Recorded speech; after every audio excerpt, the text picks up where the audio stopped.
Hello and welcome back to the JW Thoughts channel. My name is Wally and today we are looking at a wacky, wild, and baffling Watchtower article that for some reason Watchtower keeps harping on this point that you need to have this absolute trust in Jehovah's Witness elders as if they are God himself. It is really baffling but also dangerous, and something I've talked about in the last few videos as it correlates with CSA. Speaking of that, I did want to offer one quick correction. I know that in my last video, the original thumbnail and title might have made it, well, did make it seem that Watchtower was the one that was paying the $40 million. At the time I made the video, it was ambiguous and I wasn't really sure, so I figured I would just fire it out there and then I could make updates or change it subsequently. So the next day, because I recorded it at like midnight and I released at like 6 a.m. So then the next morning when I saw that the news articles had been updated themselves and there was a little bit more detail and clarification, I tried to update the thumbnail to show, what was actually going on. And I pinned a comment and I changed the title of that as well. But in case people missed any of those little details, I just wanted to give you guys a quick update just so that there was a total clarification. So Watchtower was involved with this case. I think they were named as one of the entities that was being pursued legally. They had just settled out of court. So the $40 million was to the perpetrator of these horrific crimes, not against Watchtower itself, so that settlement doesn't necessarily affect them because they settled theirs out of court.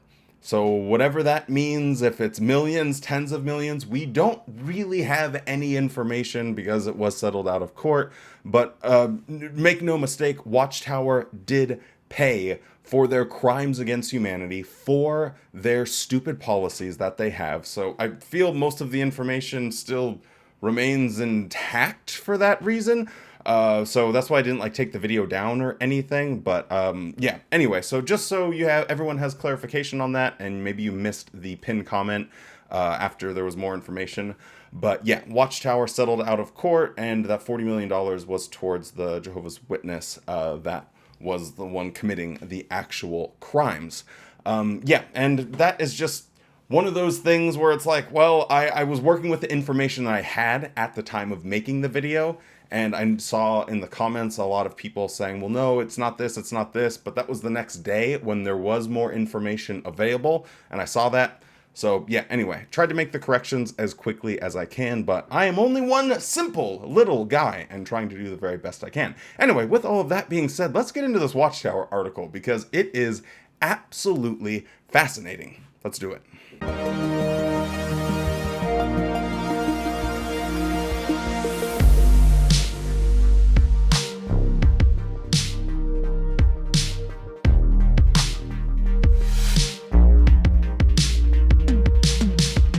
Alright, in the October 2023 Watchtower Study Edition, study article number 42, we have an article talking about, are you ready to obey? Now, normally I don't read every single Watchtower that comes out, but whenever there is, I at least read the titles, and if there's something that I'm like, that's a little bit strange or interesting, I will peruse through it. And this one definitely caught my attention. So they waste absolutely no time because in the first paragraph towards the end, we have this concluding sentence.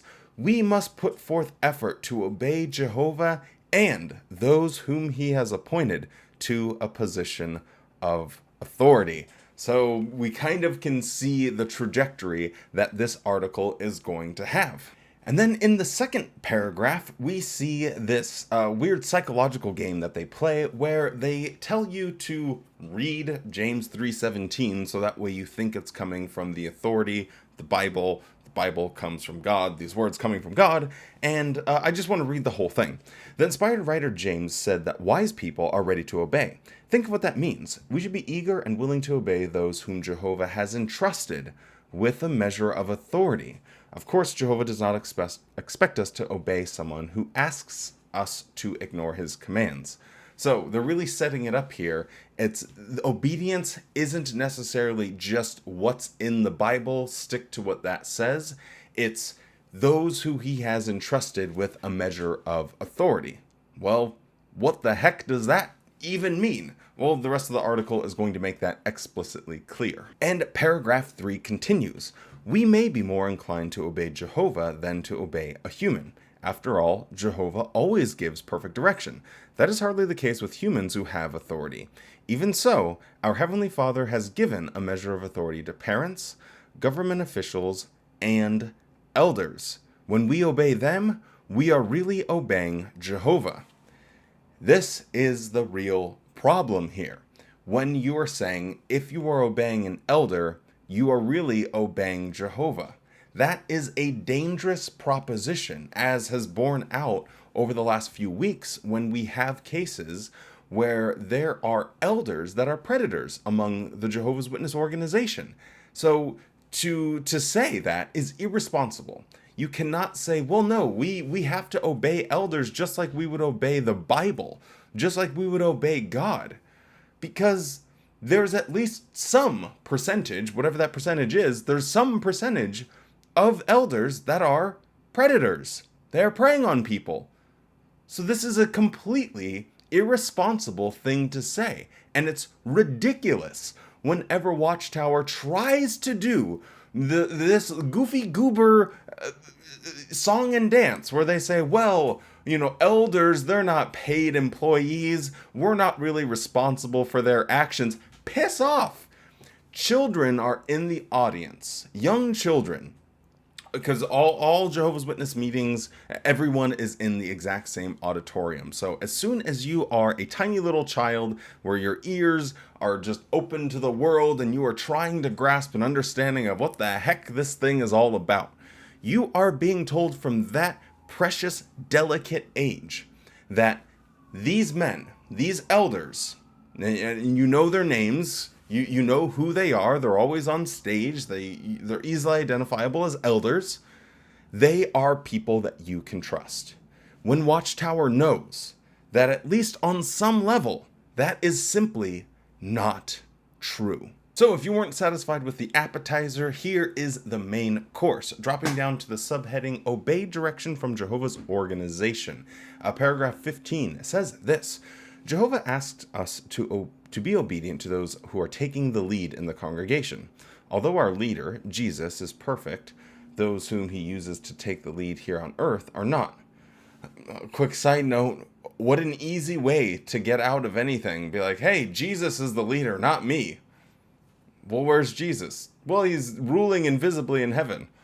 Well, how does he talk to people? Well, invisibly in my dreams. So, essentially, you're the leader. Yeah! We may struggle to obey them, especially if they ask us to do something that we do not want to do. The Apostle Peter once hesitated to obey. When instructed by an angel to eat animals that were unclean under the Mosaic law, Peter refused not once but 3 times. Why? The new direction did not make sense to him. He was used to doing things a different way. If Peter found it difficult to obey direction from a perfect angel, how much more so might we find it hard to obey direction from imperfect men? So, I'm gonna just point out the elephant in the room here. He was still getting direction from an angel. It would be hard to verify if it was just him having some sort of hypnotic state. Maybe someone put some psilocybin in his soup and he got a little bit crazy that Friday night. But whatever the case might be, he still was getting the direction from an angel. That is significantly different than getting random direction from some elder from Saskatchewan. Why did I pronounce that like that? Oh God, I'll probably just keep that in there because it was so weird. But anyway, you have to put things in perspective here. They're drawing a comparison. Oh man, it was hard for him to obey a perfect angel, so we can understand how it would be hard for you to obey, Joe Shit the garbage man. It just doesn't make any sense to me because one is a supernatural creature and one is your neighbor. It is so bizarre that they try and make this comparison and try and be like, yeah, we understand that it might be difficult, but hey, look at this example of someone that struggled listening to a supernatural creature that manifested himself right in front of him. It's absolutely wild. And then the last thing I want to cover here is down on paragraph 18, where it says, we can learn to obey. Jesus learned obedience not from being in ideal conditions, but from the things he suffered. Like Jesus, we often learned obedience under challenging circumstances. For example, during the early part of the COVID-19 pandemic, when we were asked to stop meeting at our kingdom halls and to suspend our house-to-house ministry, did you struggle to obey? Now, if you ever needed proof that the writers of these Watchtower articles are completely delusional, here you go. I'm fairly confident. Now, obviously, there's going to be exceptions to this statement because there are these, hyper turbo active, we're going plaid mode witnesses that just want nothing more than to be at the Kingdom Hall and to be going out and door to door. But for the majority of people that consider themselves to be part of the Jehovah's Witness organization, I don't think not going to meetings and not going out in service was this huge burden. Oh, we can't go preaching, and I don't have to wake up on Saturday morning and go preaching anymore? Kicking and screaming like a toddler at Toys R Us because he can't get the new Transformers Cheetor toy. Like, it doesn't make any sense. Wait, does Toys R Us even exist anymore? I don't think Toys R Us is even around anymore. I think they went. Anyway, doesn't much matter. But the point is I don't think that many people were, going boo-hoo and crying their eyeballs out because they weren't allowed to go to the meetings. Sitting on my couch and going to the meetings? Woohoo! Not going preaching, but still being able to be counted as a pioneer, so you get extra special privilege and a feeling that you are better than other people. Oh, woohoo! I think these things are great for people, and I think the evidence for that is in how the numbers look with people post-pandemic.